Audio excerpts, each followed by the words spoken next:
first ever factory outlet, Chandanagar, Mukunda Jewelers, opening soon. No making charges.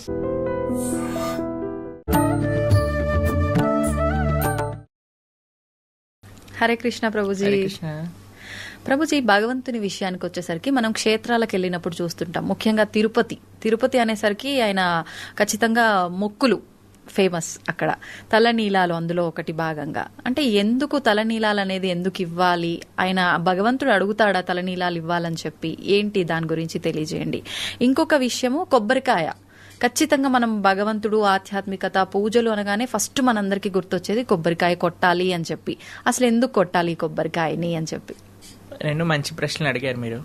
కొంతమంది సినిమాలో వాళ్ళు కూడా మనల్ని ఎగతాళి చేస్తారనమాట. భగవంతుడు నీ డాండ్రఫ్ జుట్టుని ఏం చేసుకుంటాడు అని. యాక్చువల్గా వీళ్ళు అంటే వాళ్ళు అంటే మూర్ఖులు, తత్వం తెలియని వాళ్ళు అనమాట. ఎందుకు మనకి ఈ రోజు ఇలా మాట్లాడాల్సి వస్తుందంటే, ఏ ధర్మం పైన కూడా వీళ్ళు ఇలా కామెడీ చేసి మాట్లాడే అంత ధైర్యం లేదండి. కేవలం సనాతన ధర్మం పైన. ఎందుకు అని అంటే, హిందువు చాలా తేలిగ్గా, ఎందుకంటే హిందువుకి వాటి ధర్మం అంటే ఏంటో తెలియదు, మర్చిపోయాడు కాబట్టి.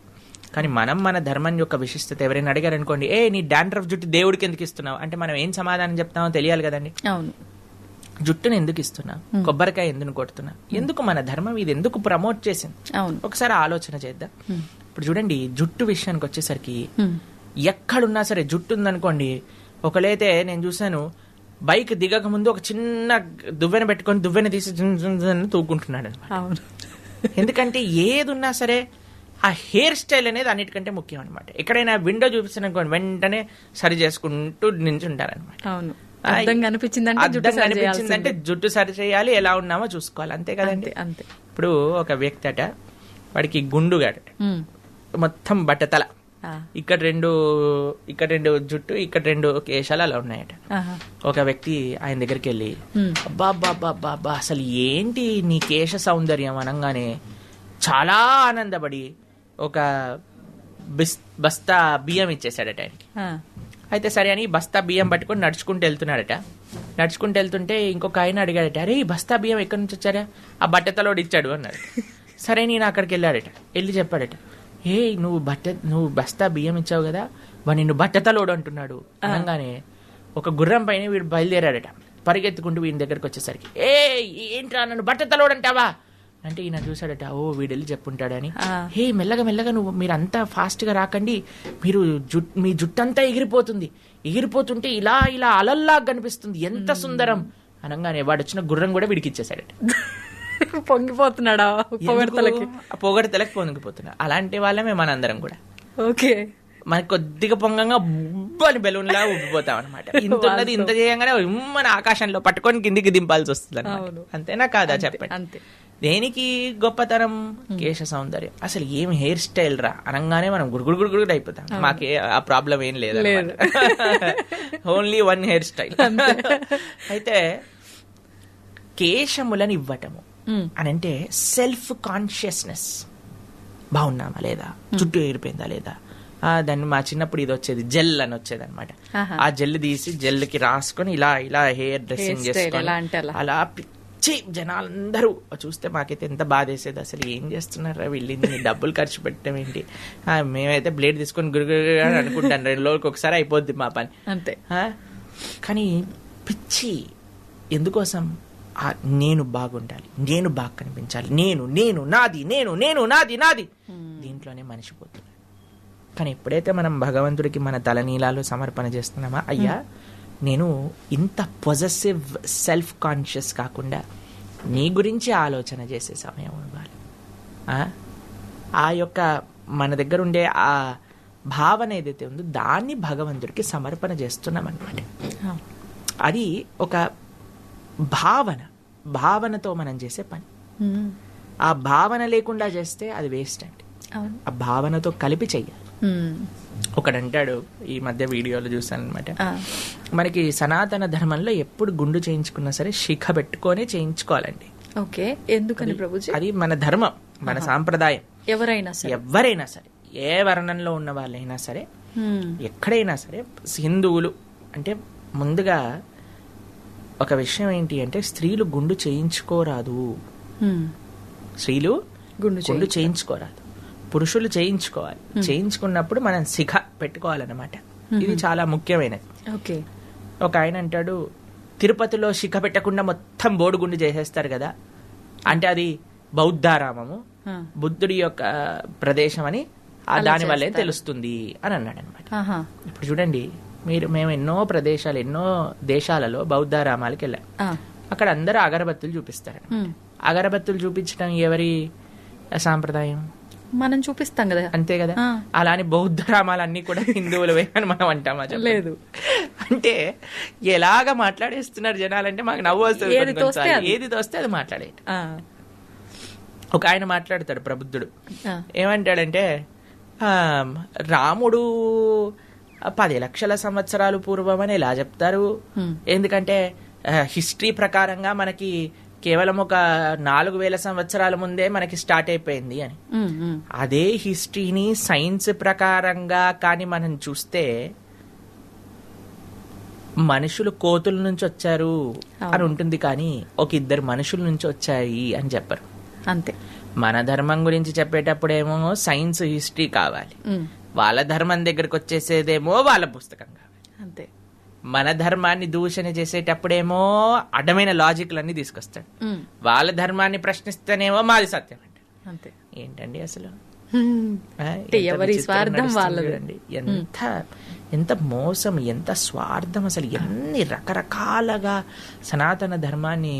కానీ మీకు ఒక విషయం తెలుసా అండి, వీళ్ళు ఏమీ చేయలేరు మన ధర్మాన్ని. ఎందుకో తెలుసా అండి, ఎప్పటి వరకైతే 1000 సంవత్సరాల నుంచి భారతదేశాన్ని అన్యమతస్థులు పాలిస్తూ ఉన్నారు, అయినా ఈ భారతదేశంలో అందరికంటే ఎక్కువ ఉన్నది సనాతన ధర్మానికి చెందిన వాళ్ళే. అవునా కదా? 1000 సంవత్సరాలైనా సరే మనం బాగున్నాం, 1,00,000 సంవత్సరాలైనా సరే మనం బాగుంటాం. ఎప్పుడు మనము సినిమాలలో చూసి మన ధర్మాన్ని మనమే అవహేళన చేసుకోవటం ఆపినప్పుడు,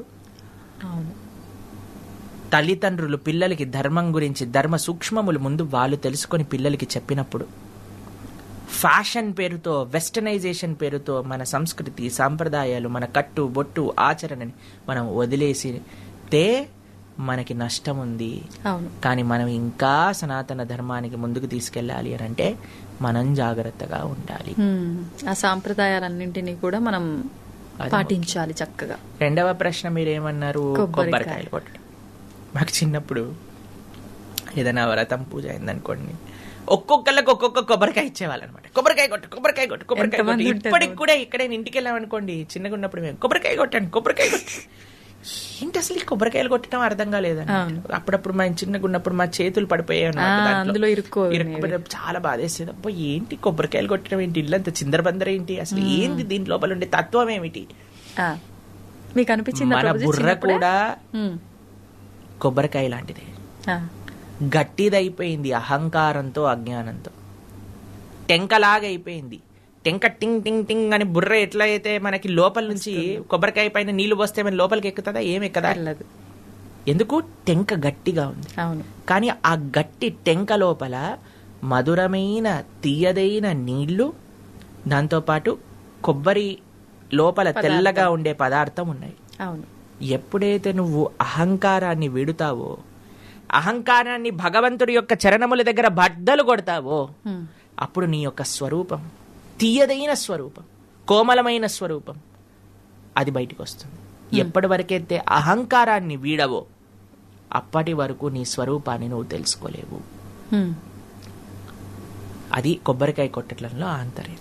మరి ఒక కొబ్బరికాయ తీసుకొని భగవంతుడి ముందేస్తే, స్వామి కొబ్బరికాయ ఎట్లయితే పగిలిందో నా అహంకారం అలా పగులుగాక, నా అజ్ఞానం అలా పగులుగాక అని స్వామికి విన్నవించాలి. కొబ్బరికాయ కొట్టడం తప్పు కాదండి. కొబ్బరికాయ ఫట్ అని కొట్టినప్పుడు వెంటనే మీరు ఆ ప్రార్థన చేయాలి, స్వామి కొబ్బరికాయ ఎలా పగిలిందో అలా నాలో ఉన్న దుర్గుణాలు కూడా అలా వెళ్ళిపోవాలి. అంతేగాని కొబ్బరికాయ కులిపోయింది, కొబ్బరికాయ ఏదో తప్పైపోతుంది, పువ్వు వచ్చింది ఏదో మంచి అయిపోతుంది, ఇలాంటివి ఏమీ లేదు. మాకు ఒకసారి పువ్వు వచ్చింది, దాని తర్వాత చెయ్యి ఇరిగింది, కాబట్టి ఇంక పువ్వు వస్తే మంచి అవుతుంది, లేకపోతే ఇది అవుతుంది, అవన్నీ పక్కన పెట్టండి. మన భావన మన భావన మంచిగా ఉండాలి. స్వామికి ఎందుకు నేను కొబ్బరికాయ కొడుతున్నా, ఎందుకు తలనీలాలు ఇస్తున్నా, ఎందుకు దండవత్ ప్రణామం చేస్తున్నా భగవంతుడి ఆలయంలో, ఎందుకు కాళ్ళు కడుక్కొని లోపలికి వెళ్తున్నా, ఎందుకు స్వామి దర్శనం ఆపాదమస్తకం ఎందుకు దర్శనం చేసుకుంటున్నా, తీర్థం ఎందుకు తీసుకుంటున్నా, ప్రసాదం ఎందుకు చూస్తున్నా, ఆలయంలో కూర్చోమని ఎందుకు అంటారు. ఇవన్నీ మనకి తెలిసినప్పుడు ఎంత ఆనందం అండి. అంతేకాని బల్లి పడింది, పిల్లి వెళ్ళింది, కుక్కొచ్చింది, ఇవన్నీ ఏంటండి అసలు. ప్రతి కదలికలో తప్పు. ప్రతిదాన్ని కుక్క, పిల్లి, నక్క, ఇవన్నీ గాడిద, ఇవన్నీ కూడా మన జీవితాన్ని నిర్ధారణ చేస్తే అసలు మనం ఎక్కడికి వెళ్తామండి. నీ చేతుల్లో ఉంది నీ జీవితం, నీ భావనలో ఉంది నీ జీవితం, భగవత్ కృపలో ఉంది జీవితం, నీ సంకల్ప బలంలో ఉంది నీ జీవితం. ఇది సనాతన ధర్మం ఇచ్చే ఒక అద్భుతమైన మార్గం. దీన్ని అందరూ కూడా కప్పిపుచ్చేసి ఏదో ఏదో రాళ్ళ వల్ల, లేదా ఏదైనా గీతల వల్ల, లేదా ఏదైనా రాయటం వల్ల, లేదా ఇది వల్ల జీవితం మారిపోతుంది అంటే సారీ సార్ కాదు. ఉగాది పచ్చడి చెప్తుంది మనకి, ఇందాక మాట్లాడుకున్నట్టు మనం ఏమి చేసినా సరే షడ్రుచోపేరితంగానే జీవితం ఉంటుంది. లేకపోతే ఉగాది పచ్చడి ఎందుకండి, పానకం తాగొచ్చు కదా. అంతే. పానకంలో కూడా మిరియాలు పొడేస్తారు. అది మీకు విషయం చెప్తాను. మేము ఒకసారి ఒక స్వీట్ నేర్చుకుంటున్నాం అనమాట స్వామికి నివేదన చేయడానికి. అప్పుడు నేర్పించే వాళ్ళు మాకు చెప్పారు, ప్రభుజీ ఇంతైనా సరే ఉప్పు వేయాలి దీంట్లో స్వీట్ లో. ఏ స్వీట్ చేసినా పాలతో చేసిందంటే పగిలిపోతుంది అనుకోండి, జాగ్రత్తగా చూడాలి, కొన్ని దాంట్లో వెయ్యాలి. చక్కెర పొంగల్ చేస్తున్నాం అనమాట, అప్పుడు కొద్దిగా ఉప్పు వేయాలి దీంట్లో అని అంటారు. ఉప్పు ఎందుకండి స్వీట్లో అంటే, ఆ ఉప్పు వేస్తే ప్రభుజీ మిగతా వేసిన సామాన్ల యొక్క టేస్ట్ బయటకు వస్తుంది. ఇప్పుడు చూడండి, మీరు కూరలో ఏం వేసినా సరే టేస్ట్ చూస్తే అసలు కూర టేస్ట్ అనిపించదు ఎప్పటి వరకు ఉప్పు సరిపడా అయ్యేంత వరకు. అవునా? అప్పుడు మిగతావన్నీ తెలుస్తాయి కదా. అలానే ఉప్పు వేయాలి, ఉప్పు వేసినప్పుడే తెలుస్తుంది. అలానే మన జీవితంలో కష్టం వచ్చినప్పుడే జీవితం బ్యాలెన్స్ అవుతుంది. సూపర్. కష్టం వచ్చినప్పుడే జీవితం బ్యాలెన్స్ అవుతుంది. ఆ కష్టం వచ్చినప్పుడు కుంగిపోరాదు, ధైర్యంతో నిలబడాలి. అది సనాతన ధర్మం. హరే కృష్ణ.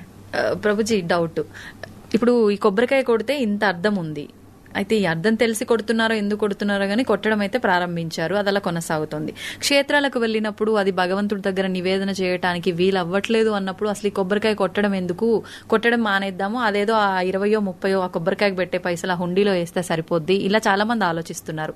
దీని గురించి ఏం చెప్తారు? బ్రహ్మాండంగా కొబ్బరికాయ కొట్టండి, మనసులో స్వామికి నివేదన చేయండి. ఒక తులసి పెట్టి స్వామికి, అయ్యా నేను ఇక్కడ నుంచే నివేదన చేస్తున్నాను. మీకు విషయం తెలుసా, దాస్యాబౌరి అని ఒక భక్తుడు ఉన్నాడు. ఆయన వాళ్ళ ఇంట్లో కాసిన కొబ్బరి బొండాలని జగన్నాథుడికి పంపించారనమాట. అయితే జగన్నాథుడికి పంపిస్తే ఆయన పాపం మర్చిపోయాడు పంపించిన. ఆయన లోపలికి వెళ్ళి దర్శనం చేసుకుని బయటకు వచ్చేసాడు. మళ్ళీ లోపలికి ఎవరు వెళ్తారులే, ధ్వజస్తంభం నుంచే ఇలా చూపించాడు. జగన్నాథుడు మూల ఆలయంలో నుంచి చెయ్యి బయటికి వచ్చి ధ్వజస్తంభం దగ్గర ఉన్న కొబ్బరికాయ తీసుకొని లోపలికి వెళ్ళిపోయాడు అనమాట. కాబట్టి మీరు ఎక్కడున్నారు, స్వామి అర్చకులు నివేదన చేశారా లేదా మర్చిపోండి. మీరు మంచి భావనతో, స్వామి నీ కోసం ఈ కొబ్బరికాయ తెచ్చాను, నా కొబ్బరికాయ, కొబ్బరి టెంక కాదు మనకు స్వామికి ఇచ్చింది, లోపల ఉండే ఆ కొబ్బరి, అది మన మనస్సు. పైన ఉండే టెంక లాంటిది అది మన అహంకారం. ఈ అహంకారాన్ని వీడ్చే స్వామి, నా మనసును నువ్వు స్వీకరించు అని మనస్ఫూర్తిగా స్వామికి నివేదన చేసి మనసులో చక్కగా ఆ కొబ్బరికాయని టక్ టక్ కొట్టుకొని తింటూ ఉండండి. స్వామి యొక్క దర్శనం ఎలా అయింది అని ఆలోచిస్తూ ఉండండి. దానికంటే గొప్ప భావన ఆయన తీసుకున్న ప్రసాదాన్ని మనం తీసుకోవడము. సంతోషం ప్రభుజీ, చాలా చక్కగా వివరించారు. నిజంగా ఈ విషయంలో అంటే ప్రతి నిత్యం జరిగే ఈ రొటీన్ విషయాలైనా కూడా చాలా మందిలో డౌట్స్ ఉంటాయి, అవన్నీ కూడా చాలా చక్కగా క్లియర్ చేసి. ప్రభుజీ, మనం చూసాము సునీతా విలియమ్స్ 8 రోజుల కోసం అని చెప్పి స్పేస్కి వెళ్ళి 9 నెలల తర్వాత భూమిపైకి రావటము మనం అందరం కూడా చూసాము. గత 2 రోజుల నుంచి కూడా అదే వార్తలు మనం ఎక్కువగా వింటున్నాము, చూస్తున్నాము. అయితే ప్రతి సోషల్ మీడియాలో కూడా అంటే ఒక్కొక్క ఛానల్లో ఒక్కొక్క రకంగా, మామూలుగా తను ఒక దగ్గరేమో భగవద్గీత పుస్తకం తనతో పాటు తీసుకెళ్లింది, ఆ గ్రంథాన్ని అని చెప్పి, ఇంకొక దగ్గరేమో వినాయకుడి విగ్రహాన్ని తీసుకెళ్లింది అని చెప్పి మనకు అంటే కనిపిస్తున్నాయి చూసినంత వరకు. మామూలుగా అంటే తను తీసుకెళ్లింది లేనిది మనం చూడలేదు, చూపించినంత వరకు అయితే ఇది వాస్తవమేమో అనిపిస్తుంది. మామూలుగా ఇప్పుడు వాళ్ళు వెళ్ళింది, వాళ్ళు ఉన్నది, వాళ్ళు చేసేది అంతా కూడా సైన్స్ కి సంబంధం ఉన్న విషయం. సైన్స్ అనగానే ఆధ్యాత్మికానికి సంబంధించి నమ్మరు, కొంచెం దూరంగా ఉంటారు, ఇలాంటి ఆలోచనలో మనం ఎక్కువగా ఉంటాము. కానీ ఇది తీసుకెళ్ళింది ఈమె అని తెలియగానే అదేంటి ఇంత సైన్స్ నమ్మే వాళ్ళు, దీన్ని నమ్మని వాళ్ళు, ఆవిడ ఇవి తీసుకెళ్లడం ఏంటి? ఇంకొక విషయం, ఇది తీసుకెళ్లటం వల్లే తను ఇన్ని నెలల తర్వాత అయినా కూడా భూమిపైకి ఇంత సురక్షితంగా వచ్చారు అని చెప్పి ఇది ఒక గట్టి నమ్మకంగా కూడా మనందరం తీసుకుంటున్నాం. దాని గురించి మీరేం చెప్తారు ప్రభుజీ? ఇప్పుడు ముందుగా సునీత విలియమ్స్ గారి యొక్క ధైర్యాన్ని మనం అప్రిషియేట్ చేయాలి. నిజంగానే ఒక మాతృమూర్తి అయ్యుండి ఎంత ధైర్యంగా 9 నెలలు ఆకాశంలో ఉండటం, అలానే ఇన్ని నెలల తర్వాత కిందికి తీసుకొస్తున్నారు. అసలు అది మనకి తెలిసి ఇంకొక గొప్ప వ్యక్తి కల్పన చావ్లా. అవును, ఆవిడ వచ్చేటప్పుడు ఆ స్పేస్ షటిల్ అది ఫైర్ అయిపోతుంది అనమాట. కానీ అది ఎంత ధైర్యం కావాలండి చెప్పండి. ఇద్దరు కలిసి అక్కడికి వెళ్ళి ఇన్ని నెలల పాటు అక్కడ ఉండి అక్కడ నుంచి ఎన్నో వేల మందికి ప్రేరణ, ఎన్నో వేల మంది మేము వీడియోస్ చూసాం. స్కూళ్ళల్లో ఉండే వాళ్ళందరూ ఫోన్ అక్కడ వీడియో టెలికాన్ఫరెన్స్ ఆవిడని అడుగుతున్నారు అక్కడ జీవనం ఎలా ఉంటుంది ఏంటి అంటే అక్కడ నుంచి ఎంత ఆనందంగా పిల్లలందరికీ ఇలా వాటర్ తాగుతాం, ఇలా తింటాం, ఇలా ఉంటాం, ఇలా చేస్తాం. అంత ధైర్యం ఉంది ఆవిడికి. అంత ధైర్యంగా వచ్చి ఆ చిరునవ్వు ఎక్కడ కూడా మిస్ అవ్వకుండా వచ్చారు వాళ్ళు. ఆ ధైర్యానికి, వారికి మనోధైర్యానికి, వారికి ఉన్న శక్తికి నిజంగా మనం చేతులెత్తి దండం పెట్టాలి. ఇంకొక విషయం చెప్తాను. ఆవిడే తన వీడియో మాట్లాడుతూ నేను అంతరిక్షానికి వెళ్ళినప్పుడు మాతో పాటు భగవద్గీతతో పాటు ఉపనిషత్తులు కూడా మేము తీసుకెళ్ళాను. అక్కడ కొద్దిగా సమయం దొరుకుతుంది కాబట్టి దాన్ని అధ్యయన చేసి I thought it would be nice to reflect upon అని ఆవిడ చెప్పిన వాక్యములు అనమాట. అంటే ఆవిడ యొక్క భావన చూడండి, ఇవి చదివి వాటి గురించి ఆలోచన. భగవద్గీత ఎంత ధైర్యాన్ని నింపింది అర్జునుడి లోపల. ఒక వారియర్, సునీతా విలియమ్స్ గారు కూడా ఒక వారియర్ నిజంగా చెప్పాలంటే. అలాంటి అర్జునుడి లోపల ధైర్యం నింపింది. సునీతా విలియమ్స్ కి ధైర్యాన్ని ఇచ్చింది. ఏపీజే అబ్దుల్ కలాం లాంటి మహానుభావులకి ధైర్యం ఇచ్చింది. తర్వాత ఆల్బర్ట్ ఐన్స్టీన్ లాంటి వారు ప్రేరణ పొందారు. ఎవరికి ప్రపంచంలో గీతని ముట్టుకున్నా వారికి ధైర్యం ఇచ్చే శక్తి భగవద్గీతలో ఉన్నది. ఇది భగవద్గీతనంటేనే ధైర్యం ఇచ్చే ఒక పుస్తకం. ఎవరు గీతని చదివినా సరే వారికి కొండంత ధైర్యం ఉంటుంది. ఎందుకంటే అండి అక్కడ కృష్ణుడే ఉన్నాడు కదా, కృష్ణుడే ఉపదేశం చేసింది కదా. యద్రపాతో ధనుద్ధర, ఆయన ఉండంగా ఇంకా మనకి ఏం కావాలి చెప్పండి. కృష్ణుడు అర్జునుడు, భగవంతుడు భగవద్భక్తులు ఉన్న చోట ధైర్యం ఎందుకు ఉండదండి? తక్కువేమి మనకు రాముడు ఒక్కడుండు వరకు చక్రధారి మన చెంతనే ఉండగా తక్కువేమి మనకు అని అంటే, అటువంటి అద్భుతమైన తత్వం ఈ ప్రపంచంలో ఎవ్వరూ ఇయ్యలేని ధైర్యం ఆధ్యాత్మిక మార్గం మనకిస్తుంది. ధర్మాచరణ మనకిస్తుంది. మొండితనాన్ని ఇవ్వదండి, ధైర్యాన్ని, ధార్మికమైన ధైర్యాన్ని. ధైర్యంతో పాటు కొండంత వినయాన్ని ఇస్తుంది. ధైర్యం ఒక కొండలా మనకిస్తే అంతే కొండలా వినయాన్ని ఇస్తుందండి. అంతే కొండగా మంచితనాన్ని ఇస్తుంది. అది నిజమైన ధర్మం అంటే. అహంకారంతో వేరే మతాలపైన దూషణ చేస్తూ, ప్రేరేపాలు పడుతూ, వేరే వాళ్ళ శాస్త్రములలో ఉండే, గ్రంథములలో ఉండే విషయాలన్నింటినీ వక్రీకరించి చెప్పటం, ఇలాంటివి ఎప్పుడు కూడా మంచి ధర్మం అయితే ఇవ్వదు. అలా చేయడము, ఎదుటివారిని రెచ్చగొట్టడము, ఎన్నో గొడవలకి కారణం, ఇలాంటివి చేయకూడదు. ఇప్పుడు ఒకళ్ళు చేస్తున్నారు అని అంటే ముళ్ళుని ముళ్ళుతోటే తీయాలి అని మన వాళ్ళు కూడా ప్రారంభం చేశారు. మంచి పనే, ఎందుకంటే మనం ఎన్ని రోజులని సాధువులుగా ఉంటాం. ఇన్ని రోజులు ఉన్నాం కాబట్టి మనకి ఈ దుస్థితి కలిగినది. ఇప్పుడైనా సరే హిందువు మేలుకోవాలి అంటే లేచి కత్తులు పట్టుకొని పోవాలని కాదు. మేలుకోవాలి అని అంటే లేచి కనీసం వాడైనా వాడి పుస్తకంలో ఏముంది చదువుకుంటే. సునీతా విలియమ్స్ స్పేస్ లో చదువుతుంది, వీడు భూమిపై నుండి చదవట్లేదు. వీడికి అన్ని అవకాశాలు ఉండి కూడా చదవలేకపోతున్నాడు. ఎంత విచిత్రం. బయట వాళ్ళని మనం అంటున్నాం కానీ బయట వాళ్ళని ఎందుకు అనాల్సి వస్తుందంటండి. వాడు నిన్ను మూర్ఖుడిగా ఎందుకు చేస్తున్నారంటే నువ్వు చదవట్లేదు కాబట్టి నీ విశేషం. న్యూటన్ ఏమంటారో తెలుసా అండి, where science ends spirituality starts అని అంటారు. ఎక్కడైతే శాస్త్రజ్ఞానం ఎక్కడైతే ఆగుతుందో, విజ్ఞానం ఎక్కడైతే ఆగుతుందో అక్కడ స్పిరిచువాలిటీ, ఆధ్యాత్మిక భావన అనేది ప్రారంభం అవుతుంది. కాబట్టి వీళ్ళు సో కాల్డ్ ఏథీస్ట్, మేము సైన్స్ నమ్ముతాం అని ప్రలేబాలు పెట్టి దేవుడిని దూషించే వాళ్ళందరికీ చప్పు దెబ్బ. నిజంగానే ఇస్రోకి సంబంధించిన ఏ లాంచ్ జరిగినా సరే వాళ్ళు వెంకటేశ్వర స్వామి వారి దగ్గరికి వెళ్ళి ఆరాధన చేస్తారు. సూలూరుపేటలో అమ్మవారు ఉంటుంది, ఆవిడ దగ్గరికి వెళ్ళి పూజ చేయిస్తారు. అలాంటి శాస్త్ర విజ్ఞానం తెలిసిన వాళ్ళేమో ఇలా ఉంటే, మనకి ఇంత మిడిమిడి జ్ఞానం తెలిసిన వాడేమో సైన్స్ అని బయలుదేరుతాడు, దేవుడు లేడని బయలుదేరుతాడు. ఎంత విచిత్రం అనిపిస్తుంది అంటే, ఒక కథ చెప్తాను మీకు. ఒకసారి ఒక ఆయన నడుస్తుంటే జేబులో ఒక చిన్న హోల్ ఉందట. అయితే జేబు చినిగిపోయిందట. అయితే అందు లోపల నుంచి 5 రూపాయల కాయిన్ ఒకటి వెళ్ళి ఒక కప్ప ఉండే ఒక తొరలో పడిందట. పరంగానే ఆ కప్పకు 5 రూపాయలు వచ్చాయని బయటకు వచ్చి ప్రొద్దున పూట ఏనుగుకి మంచిగా స్నానం చేయించి నామాలు పెట్టి ఏనుగు పైన శ్రీరంగ క్షేత్రంలో కావేరీ తీర్థాన్ని తీసుకెళ్తారనమాట. ఆ కావేరీ తీర్థం పట్టుకొని ఇలా ఇలా ఏనుగు రాజరకంగా నడుచుకుంటూ వెళ్తుంటే ఈ కప్ప బయటకు వచ్చి, ఏ ఇది నా దారి, నా దగ్గరకు వస్తావా అని కప్ప కాలెత్తి ఏనుగుని కొడుతుంది. ఏనుగు చూస్తుందా అండి కప్పని, ఒక్కసారి అడుగేస్తే అని కాలు దానిపైన పెట్టంగానే అది చట్నీ అయిపోయింది అనమాట. ఏనుగు అలా అని నడుచుకుంటూ వెళ్ళిపోయింది. అలా వీళ్ళు మిడిమిడి జ్ఞానంతో అటు సైన్స్ అది ఇది అని, దాంతోపాటు మేము ఆ మతం అలాంటిది, ఈ మతం ఇలాంటిది అని మతోన్మాదులందరూ కూడా బయలుదేరి సనాతన ధర్మం పైన దాడి చేస్తూ ఉన్నారు కదా. వాళ్ళందరూ కూడా ఇలాంటి కప్పల్లాంటి వాళ్ళే. కొన్ని ఫాలోవర్లు వచ్చారు, నేను వీడియో చేస్తే 1,00,000 మంది వ్యూలు చూస్తున్నారు అని, నేనేదో గొప్పవాడిని అని నువ్వు పడే ప్రేరేపణలు ఎటువంటివి అని అంటే ఇలాంటివే. భగవంతుణ్ణి దూషించే వాళ్ళం మనం ఎంతమంది. వేరే వాళ్ళు ఇన్ని లక్షల మందికి ఆరాధ్యమైన భగవంతుణ్ణి మనం దూషిస్తున్నాము, ఆ మాటలు అంటున్నామంటే ఎంత పెద్ద అపరాధం చెప్పండి. కాబట్టి నువ్వు నాస్తికుడివా, నీ ఇంట్లో ఉండు, నిన్నెవడూ మాట్లాడమనలేదు. ఆ మూఢనమ్మకాల్ని ఖండించాలి. మీకు ఒక విషయం చెప్తాను, మనం కూడా ఎప్పుడైనా సరే మూఢనమ్మకాల్ని ఖండిస్తాం.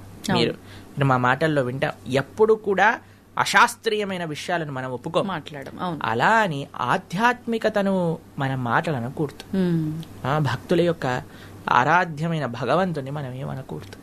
మనకి తెలుసు శ్రీనివాస రామానుజన్ ఎంత గొప్ప మ్యాథమెటిషియన్. వారిని ఒకసారి అడిగారు, అయ్యా మీరు ఇంత గొప్పవారు ఎలా అయ్యారు, మీకు ఇంత కాంప్లికేటెడ్ సొల్యూషన్స్ కూడా ఎలా వస్తున్నాయి అంటే వారు ఏమని చెప్పారు తెలుసా? నామగిరి అని ఒక ప్రదేశం ఉంది తమిళనాడులో. నామగిరి తాయారు అంటే అక్కడ ఉండే లక్ష్మీదేవి నాకు సొల్యూషన్స్ చెప్తుంది. నామగిరి తాయారు నాకు చెప్పిందే నేను రాస్తాను. వారి యొక్క జీవిత చరిత్రలో అది భద్రపరుచున్నదండి. నామగిరి తాయారు యొక్క ఆశీర్వాదం ఆవిడ చెప్పటం వల్ల, ఆవిడ అనుగ్రహం వల్ల నాకు వస్తుంది. మనము జీవితంలో ఇలా మాట్లాడతారు చూడండి, టీవీల పైకి వచ్చి సైన్స్ వైన్స్ అని. అలాంటి వాళ్ళు జీవితంలో సాధించింది ఏం లేదు. అలాంటి వాళ్ళ వల్ల ఉపయోగము ప్రపంచానికి ఏం లేదు. అలాంటి వాళ్ళని ప్రపంచం గుర్తుంచుకోనూ లేదు. అంతే. ఎవరినైతే గుర్తుంచుకుందో వాళ్ళందరూ వినయంగా ఉన్నవాళ్ళు, భగవంతుడిని యాక్సెప్ట్ చేసిన వారు, భగవంతుడిని ఆధ్యాత్మికంగా ఉన్నవారికి ఆ కీర్తి లభించింది. అది అన్నిటికంటే గొప్ప విషయం. అంటే ఏదో శక్తి లేనిదే మనం ఎలా ఉన్నాము అనే ఒక ఆలోచన ఎందుకు చేయలేకపోతున్నారో అర్థం కావట్లేదు. చూడండి, మూర్ఖులకి ఆ ఆలోచన వచ్చినా అది అర్థం చేసుకునే తత్వం ఉండదండి. అందుకే అంటాం కదా, మనం గుర్రాన్ని నది వరకు తీసుకుని రాగలుగుతాం కానీ నీటిని తాగించలేము. అవును. కాబట్టి ఆలోచన చేస్తే ప్రతిదీ అర్థమవుతుంది. అంత ఎవిడెంట్ గా ఉన్నా సరే అర్థం కావట్లేదు అని అంటే వారి యొక్క అజ్ఞానం, వారి యొక్క అహంకారం అదే వారిని కప్పేస్తుంది అనమాట. ఎవరైతే వినయంగా ఉంటారో భగవంతుడు అన్ని మంచి విషయాలు వారికి తెలియజేస్తారు, అందులో ఎటువంటి సందేహం లేదు. అంటే అది ఇప్పుడు అలా ఉండటం కూడా వాళ్ళ గత జన్మ కర్మను బట్టే ఉంటుందా ప్రభుజీ? అలా నాస్తికత్వంగా భగవంతుని దూషించి మాట్లాడటం ఇదంతా కూడా, లేదంటే ఈ జన్మలో ఉండే అజ్ఞానంతో కళ్ళు మూసుకుపోవటమేనా? అంటే ఏంటంటే అండి, ఎన్ని జన్మల సంస్కారములు మనతో వచ్చినా సరే మనం కానీ వినయంగా ఉంటే, అరే నాకు తెలీదు అనే భావన నా లోపల ఉంటే, తెలుసుకుంటాను అని ప్రయత్నం చేస్తే, వినయంతో స్వామిని శరణాగతి చేస్తే భగవంతుడు సాక్షాత్కరింప చేస్తాడు. దాంట్లో ఎటువంటి సందేహం లేదు. కాబట్టి నా కర్మ వల్ల నేను ఇలా ఉండడానికి అనటం కంటే నేను మారుతాను అనే ఒక సంకల్పం తీసుకోవటం చాలా గొప్ప సంకల్పం. చాలా సంతోషం ప్రభుజీ. నిజంగా సునీత విలియమ్స్ గారిని ప్రతి ఒక్కరు కూడా ఆదర్శంగా తీసుకోవాలి ప్రతి విషయంలో. తను ఉన్నది ఎక్కడ, మనం ఉన్నది ఎక్కడ. మీరు చెప్పినట్టుగా ప్రతి ఒక్కరూ గీతని చదవటం కనుక మొదలు పెడితే మనకు మార్పు వస్తుంది జీవితంలో. ఇంత ముందు కూడా మనం మాట్లాడుకున్నాము. అటువంటి ఒక ప్రారంభం అనేది ఎలాగో మనకు నూతన సంవత్సరం రాబోతుంది కాబట్టి మీరు ఇందాక ఆ టాపిక్ లో కూడా చెప్పారు. ఆ రోజు నుంచి ఇలాంటి గ్రంథాలని చదవటం మొదలు పెడితే ఇలాంటి అజ్ఞానంతో ఉన్న వాళ్ళకి ఒక మంచి మార్పు మొదలవుతుంది అని ఆశిద్దాం. తప్పకుండా. హరే కృష్ణ హరే ప్రభుజీ. కృష్ణ.